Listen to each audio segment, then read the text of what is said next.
salah satu jenis efek syariah yang paling dikenal dan paling banyak dibahas oleh para ahli keuangan Islam.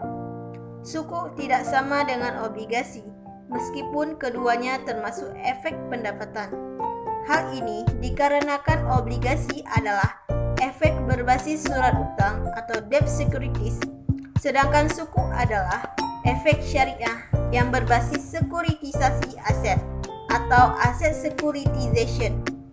Jadi sangat tidak tepat jika sukuk disebut sebagai obligasi syariah, karena sukuk menggunakan akad pembiayaan, sedangkan obligasi menggunakan akad pinjaman. Sekuritisasi aset adalah produk investasi yang merupakan hasil konversi aset real menjadi produk keuangan atau sekuritas untuk jangka waktu tertentu. Karena termasuk sekuritisasi aset, maka sukuk harus mempunyai aset yang jelas sebagai dasar penerbitannya, atau disebut juga dengan underlying asset. Sedangkan efek pendapatan tetap adalah efek yang memberikan kepastian informasi yang tetap kepada investor pada saat awal penerbitan efek. Informasi yang harus diberikan adalah: yang pertama, waktu atau umur jatuh tempo produk; yang kedua, besaran nilai pokok pembiayaan; yang ketiga, besaran keuntungan investasi; dan yang keempat, waktu atau periode pembayaran keuntungan dan pengembalian principal value. Ada beberapa karakteristik sukuk. Yang pertama, memerlukan underlying asset dalam penerbitannya. Yang kedua, merupakan bukti kepemilikan atas underlying asset. Yang ketiga, imbal hasil yang diberikan berupa upah atau sewa, selisih harga lebih, dan bagi hasil sesuai dengan jenis akad yang digunakan dalam penerbitannya. Yang keempat, terbebas dari unsur riba, gharar, dan mesir. Dan yang kelima, penggunaan dana harus sesuai dengan prinsip syariah.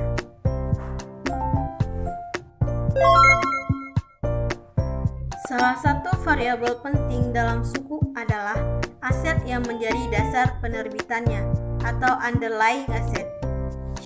Underlying asset adalah aset yang dijadikan sebagai objek atau dasar penerbitan sukuk yang tidak bertentangan dengan prinsip syariah, antara lain berupa aset berwujud tertentu, nilai manfaat atas aset berwujud tertentu, jasa yang sudah maupun yang akan ada, aset proyek tertentu, dan kegiatan investasi yang telah ditentukan.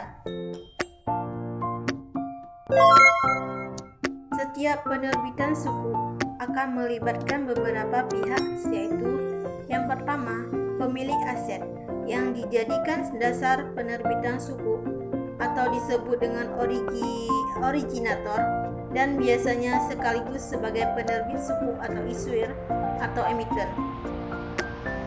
Yang kedua, Special Purpose Vehicle atau SPV, yaitu perantara wakil emiten yang bersifat sementara selama jangka waktu sukuk. Pada praktiknya, SPV adalah bagian dari internal organisasi perusahaan originator dan penerbit sukuk, bukan lembaga terpisah.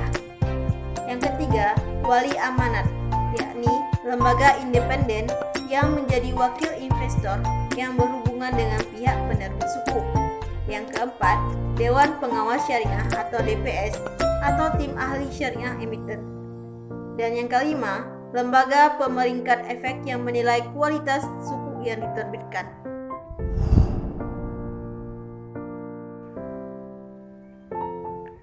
Ada 3 jenis sukuk berdasarkan penerbit.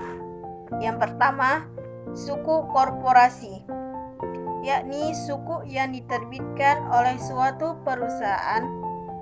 Sukuk korporasi dapat diterbitkan oleh perusahaan swasta, BUMN, dan anak perusahaan BUMN serta BUMD.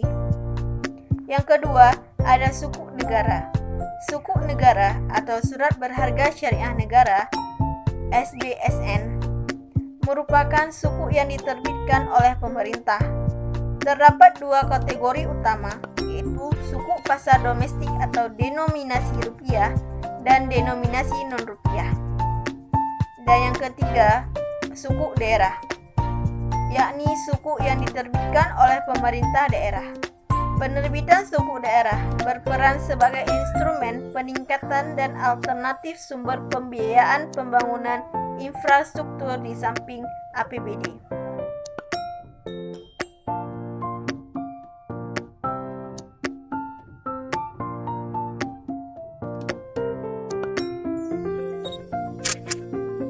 Ada 3 jenis suku berdasarkan akad. Yang pertama, ada suku ijarah, yaitu suku yang menggunakan akad sewa sebagai dasar penerbitannya.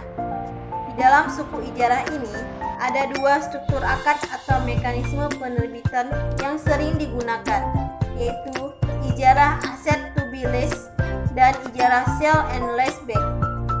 Yang kedua, ada suku mudharabah, yaitu suku yang menggunakan skema akad mudharabah sebagai dasar penerbitannya.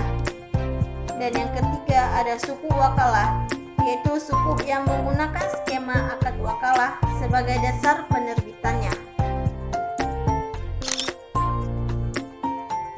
Keuntungan investasi suku terdiri atas nilai kupon atau kupon rate yang diterima selama periode umur suku sampai dengan jatuh tempo dan hasil keuntungan total investasi. Apabila investor menyimpan suku sampai dengan jatuh tempo, maka keuntungan investasi sama dengan nilai kupon. Akan tetapi, apabila investor melakukan penjualan suku di pasar sekunder sebelum jatuh tempo, maka hasil keuntungan total investasi suku tidak sama dengan total nilai kupon karena harus mempertimbangkan potensi keuntungan kupon yang diinvestasikan kembali atau kupon reinvesting.